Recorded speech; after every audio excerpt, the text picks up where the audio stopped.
Jungle.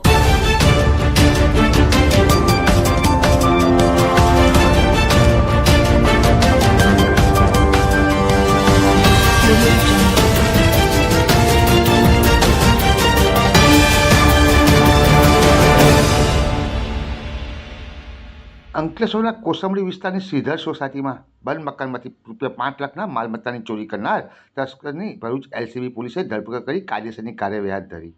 22મી જૂનના રોજ અંકલેશ્વરના કોસંબડી વિસ્તારમાં આવેલ શ્રીધર સોસાયટીમાં સાંજના સમયે તસ્કરે બંધ મકાનને નિશાન બનાવ્યું હતું. તસ્કરે બારી વાટે મકાનમાં પ્રવેશ કરી અંદર રહેલા સોના ચાંદીના દાગીના અને રોકડ 15,000ની મળી કુલ ₹5 લાખની મત્તાની ચોરી કરી ફરાર થઈ ગયા હતા. ચોરી અંગે અંકલેશ્વર જેએસસી પોલીસે ગુનો નોંધી તપાસ હાથ ધરી હતી. આ દરમિયાન ભરૂચ એલસીબી પોલીસે મૂળ બોટાદ અને હાલ નવા કાંસા ગામે રહેતા ઉમેશ દયાળ બગડિયાને ઝડપી પાડ્યો અને અંકલેશ્વર જેએસસી પોલીસના ગુનામાં સંડોવાયેલ તસ્કરે એલસીબી પોલીસે પાસેથી કબજો મેળવી વધુ તપાસ હાથ ધરી હતી.